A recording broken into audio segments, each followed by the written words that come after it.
नमस्कार. वैभवीज रेसिपीमध्ये आज आपण रक्षाबंधन स्पेशल घरातील उपलब्ध साहित्यामध्ये तयार करता येतील असे 3 प्रकारचे गोडाचे पदार्थ बनवणार आहोत. प्रकार पहिला बनवण्यासाठी या इथं 250 ग्रॅम इतके सुक्या खोबऱ्याचे काप घेतलेले आहेत. हे काप थोडे थोडे करत आपल्याला मिक्सरला अगदी छान असे बारीक करून घ्यायचे आहेत. बारीक करून घेतलेले सुक्या खोबऱ्याचे काप आपल्याला एका भांड्यामध्ये काढून घ्यायचे आहेत. याच पद्धतीने उरलेले सर्व 250 ग्रॅम इतकं सुक्कं खोबरं आपल्याला मिक्सरला छान असं बारीक करून घ्यायचं आहे. कपाने मोजाल तर हेच खोबरं 1.25 कप इतकं आहे. खोबऱ्याची छान अशी पावडर बनवून झालेली आहे. आता त्याच मिक्सरच्या भांड्यामध्ये 100 ग्रॅम इतकी ओली खजूर घातलेली आहे. खजूरऐवजी तुम्ही इथं 100 ग्रॅम इतके मनुके देखील वापरू शकता. आता आवडीनुसार ड्रायफ्रूट घातलेले आहेत. पाव कप काजू, पाव कप बदाम घातलेला आहे. मिक्सरला जाडं भरडं असं वाटून घेतलेलं आहे.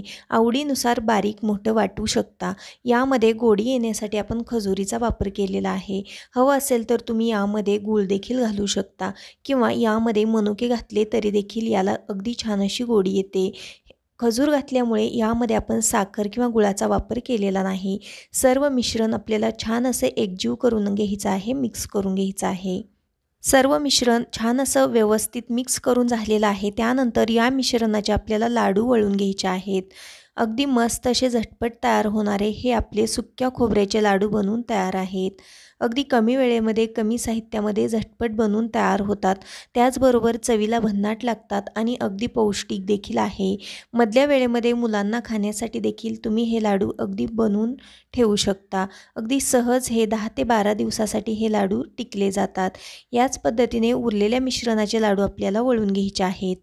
पाव किलो सुक्कं खोबरं, 100 ग्रॅम खजूर आणि काही ड्रायफ्रूट घातले तर मोठ्या आकाराचे जवळपास 12 ते 13 लाडू बनवून तयार होतात. हे लाडू तुम्ही हवाबंद डब्यामध्ये स्टोअर करू शकता. जवळपास 12 ते 15 दिवसांसाठी हे लाडू अगदी आरामशीर टिकले जातात. भन्नाट चवीला लागणारे आपले इथं सुक्या खोबऱ्याचे लाडू बनवून तयार झालेले आहेत. एक लाडू तुम्हाला फोडून दाखवते. अगदी मस्त असा लाडू तयार आहे. चवीला म्हणाल तर भन्नाट लाडू बनवून तयार होतो. रक्षाबंधनसाठी बनवता येईल असा कमी वेळेमध्ये कमी साहित्यामध्ये तयार होणारा दुसरा प्रकार बनवत आहोत. त्यासाठी या इथं मी एक पाण्याचा ओला नारळ घेतलेला आहे. हा नारळ आपल्याला फोडून घ्यायचा आहे. अगदी फ्रेश नारळाचा वापर इथं करायचा आहे. त्यामुळे आपण जो पदार्थ बनवत आहोत तो चवीला अगदी छान लागतो. तर अगदी पांढरा शुभ्र अशा प्रकारचा नारळ निघलेला आहे. आता हा नारळ आपल्याला अशा प्रकारच्या वेळीने छान असा खोवून घ्यायचा आहे. जर का हा नारळ तुम्हाला खोवून घ्यायचा नसेल तर तुम्ही यामधलं खोबरं आहे ते बाजूला काढून घ्या आणि त्याच्या मागचा जो काळा भाग असतो तो तुम्ही चाकूने काढू शकता आणि तोच नारळ तुम्ही मिक्सरला बारीक करू शकता किंवा एका किसणीने देखील किसून घेऊ शकता. नारळाच्या पाठीमागचा काळा भाग घेतला तर आपण जो पदार्थ बनवत आहोत तो दिसायलाही छान दिसत नाही. त्याचबरोबर त्याची चवही थोडीशी वेगळी लागते. तर या ठिकाणी संपूर्ण नारळ आहे तो मी अगदी छान असा खोवून घेतलेला आहे. आता खोवून घेतलेला किस आहे तो आपल्याला एका कपने मोजून घ्यायचा आहे. त्यासाठी या इथं मी एक कप घेतलेला आहे. या कपने हा किस आहे तो मी मोजून घेते. तर 2 कप आणि वरती थोडासा म्हणजेच 2.5 कप इतका या ओल्या नारळाचा किस आहे तो भरलेला आहे. असं हे आपण मोजून घेतलं तर आपल्याला पुढे साखरेचा किंवा गुळाचा वापर किती करायचा याचा अंदाज येतो. तर ओल्या नारळाचा किस तयार आहे. पुढच्या कृतीकडे वळूयात. गॅसवरती एक पॅन गरम करायला ठेवलेला आहे. पॅनमध्ये आपल्याला 1 चमचा इतकं साजूक तूप घालायचं आहे. तूप गरम झाले की आपल्याला लगेचच यामध्ये खोवून घेतलेला ओला नारळ घालायचा आहे. आता हा ओला नारळ आहे तो आपल्याला या तुपामध्ये फक्त मिक्स करून घ्यायचा आहे. जास्त वेळासाठी परतायचा नाही किंवा पाणी आटेपर्यंत देखील परतायचा नाही. फक्त आपल्याला मिक्स करून घ्यायचा आहे. तर या ठिकाणी हा ओला नारळ आहे तो या तुपामध्ये मी छान असा मिक्स करून घेतलेला आहे. त्यानंतर आपल्याला यामध्ये साखर घालायची आहे. तर 2.5 कप ओल्या नारळाच्या किससाठी आपल्याला इथं अर्धा पट इतकी साखर घालायची आहे. म्हणजेच आपल्याला 1.25 कप इतकी साखर यामध्ये घालायची आहे. जर का तुम्हाला बर्फी किंवा जो पदार्थ बनवत आहोत ती थोडीशी कमी गोड पाहिजे असेल तर तुम्ही यामध्ये अगदी थोडीशी साखर कमी घातली तरी देखील चालू शकतं. पण जेवढा नारळ आहे त्याच्या अर्धा पट आपल्याला इथं साखरेचा वापर करावा लागतो. तर आज आपण ओल्या नारळाची बर्फी बनवत आहोत.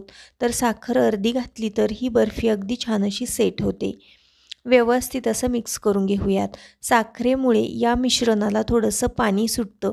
आता ते पाणी आटेपर्यंत आपल्याला अगदी मीडियम टू लो गॅसवरती हे छान असं हलवत राहायचं आहे। त्यानंतर याचा अगदी छान असा गोळा तयार होतो आणि साखरेमुळे या मिश्रणाला सुटलेलं पाणी देखील पूर्णपणे आटलं जातं। अशा प्रकारे बघू शकता हे मिश्रण अगदी छान असं बनून तयार होतं।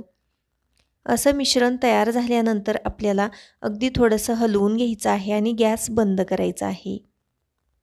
गॅस बंद करून हे मिश्रण आपल्याला एका प्लेटमध्ये काढून घ्यायचं आहे। पण त्या अगोदर आपल्याला प्लेटला तेल लावून घ्यायचं आहे किंवा तूप लावून घ्यायचं आहे। तर या मिश्रणाची आपण बर्फी किंवा वडी बनवत आहोत।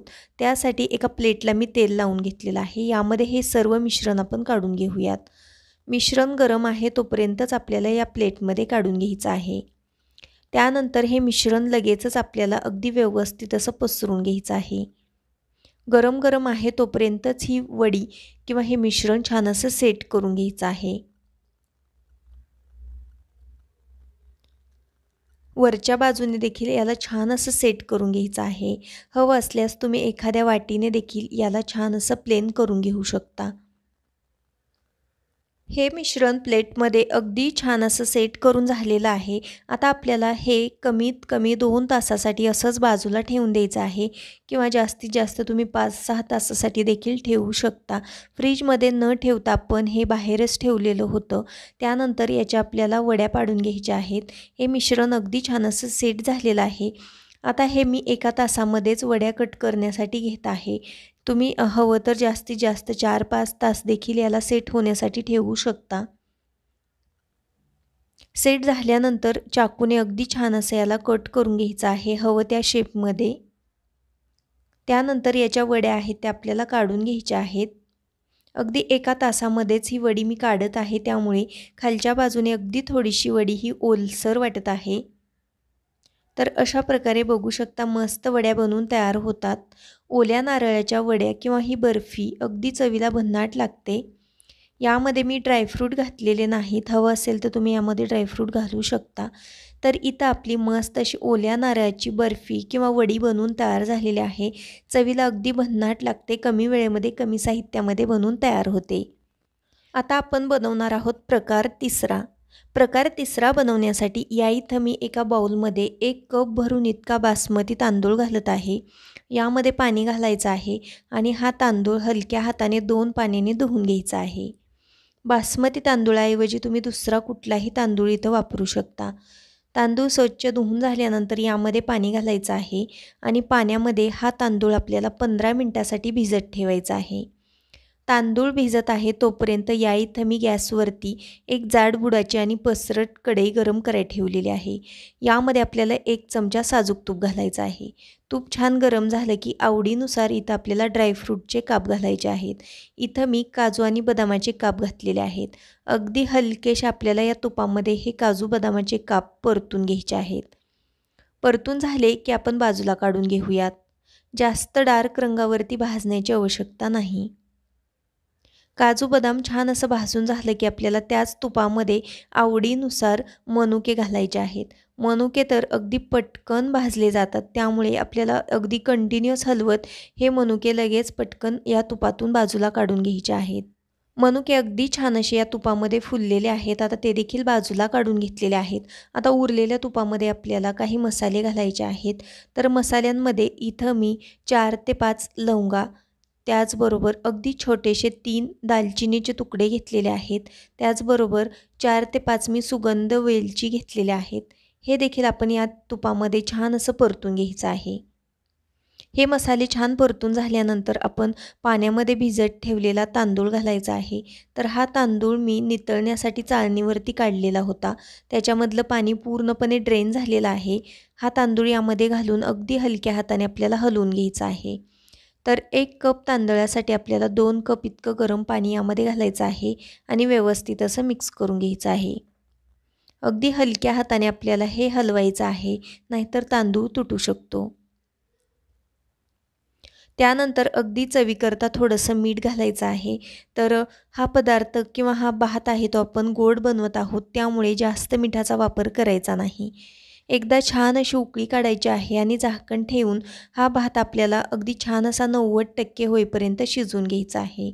अधूनमधून आपल्याला 1 ते 2 वेळा हा तांदूळ हलवून घ्यायचा आहे आणि पुन्हा झाकण ठेवून छान अशी वाफ काढून घ्यायची आहे. तोपर्यंत दुसऱ्या पॅनमध्ये 1 चमचा साजूक तूप घातलं. यामध्ये 1 कप तांदळासाठी 1 कप चिरून घेतलेला गूळ घातलेला आहे. आता हा गूळ आपल्याला अशा पद्धतीने हलवायचा आहे जोपर्यंत हा गूळ पूर्णपणे मेल्ट होत नाही तोपर्यंत. गूळ मेल्ट होईपर्यंतच आपल्याला हा गरम करायचा आहे. गूळ पूर्णपणे या ठिकाणी मेल्ट होत आलेला आहे. गूळ छान असा मेल्ट झाल्यानंतर यामध्ये आपल्याला 1 कप भरून इतका खोवलेला ओला नारळ घालायचा आहे. नारळ घातल्यानंतर देखील आपण व्यवस्थित असं मिक्स करून घेऊयात. 1 कप तांदळासाठी आपल्याला 1 कप गूळ आणि 1 कप खोवलेला ओला नारळ घालायचा आहे. त्यामुळे आपण जो नारळी भात बनवत आहोत तो चवीला अगदी भन्नाट लागतो. अगदी छान असं व्यवस्थित मिक्स करून घ्यायचं आहे आणि याला एक छान अशी उकळी येईपर्यंत आपल्याला हे गरम करून घ्यायचं आहे. जास्त गरम करण्याची आवश्यकता नाही. तोपर्यंत आपला भात देखील अगदी छान असा 90% इतका शिजलेला आहे. भात जास्तही गाळ करायचा नाही. अगदी परफेक्ट अशा प्रकारचा मोकळा सुटसुटीत आपला भात शिजून तयार आहे. भातामध्ये आपल्याला तयार केलेलं गुळाचं आणि ओल्या नारळाचं मिश्रण घालायचं आहे. हे मिश्रण घातल्यानंतर आपल्याला यामध्ये तळून घेतलेले ड्रायफ्रूट घालायचे आहेत. त्यानंतर या ठिकाणी मी अर्ध्या तासासाठी काही केशरच्या काड्या 2 चमचे दुधामध्ये भिजत ठेवलेल्या होत्या त्या घालूयात. यामुळे आपल्या भाताला सुगंध छान येतो, त्याचबरोबर कलरही छान येतो. केशरऐवजी तुम्ही इथं थोड्याशा येल्लो फूड कलरचा देखील वापर करू शकता. फूड कलर त्याचबरोबर केशर घालणं हे पूर्णपणे ऑप्शनल आहे. आता हे सर्व जिन्नस आहेत ते आपल्याला अगदी हलक्या हाताने छान अशा मिक्स करून घ्यायच्या आहेत. गुळाचं मिश्रण घातल्यामुळे यामध्ये अगदी थोडासा पातळसरपणा येतो. आता व्यवस्थित असं मिक्स करायचं आहे आणि पुन्हा झाकण ठेवून याला अगदी छान अशी वाफ काढून घ्यायची आहे. त्यानंतर या इथं बघू शकता आपला मस्त असा नारळी भात बनवून तयार आहे. चवीला भन्नाट लागणारा अगदी मस्त असा सुगंधित नारळी भात बनवून तयार आहे. हा भात सर्व करण्यासाठी एका प्लेटमध्ये काढून घेऊयात. त्यानंतर तुम्ही बघू शकता भाताला रंग काही छान आलेला आहे आणि चवीला म्हणाल तर हा भात अगदी भन्नाट बनवून तयार होतो. ड्रायफ्रूटमधले काही ड्रायफ्रूट मी थोडेसे बाजूला काढून ठेवलेले होते, ते वरच्या बाजूने डेकोरेशन करता घातलेले आहेत. तुम्ही देखील येत्या नारळी पौर्णिमेला किंवा रक्षाबंधनला हा नारळी भात एकदा नक्की बनवून बघा, तुम्हाला नक्कीच आवडेल अशी खात्री आहे. तर आजचे तिन्ही पदार्थ तुम्हाला कसे वाटले हे कमेंट सेक्शनमध्ये नक्की सांगा. पुन्हा भेटू अशाच एका नवीन आणि छानशा रेसिपीसोबत. तोपर्यंत बाय.